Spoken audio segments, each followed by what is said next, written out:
Thank you Satyakumar గారు.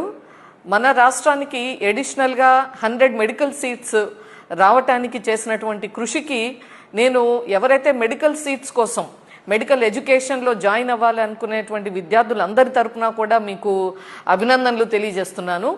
కానీ ఈరోజు మన యొక్క ఇన్ఫ్రాస్ట్రక్చర్ని డెవలప్ చేయటం కానీ, అలాగే ఆ యొక్క మెడికల్ కాలేజెస్లో క్వాలిఫైడ్ టీచింగ్ ఫ్యాకల్టీని తీసుకురావటం విషయంలో కానీ, అలాగే నేషనల్ మెడికల్ కౌన్సిల్ వారి యొక్క స్టాండర్డ్స్కి అనుగుణంగా ఆ యొక్క మెడికల్ కాలేజెస్లో ఈ యొక్క మెడికల్ ఇన్ఫ్రాస్ట్రక్చర్ని క్రియేట్ చేయటం మూలంగా ఇవాళ government of India especially national medical council మన రాష్ట్రంలో ఇంకా అడిషనల్గా 100 సీట్లు మనకి లెటర్ ఆఫ్ పర్మిషన్స్ ఇవ్వటం జరిగింది.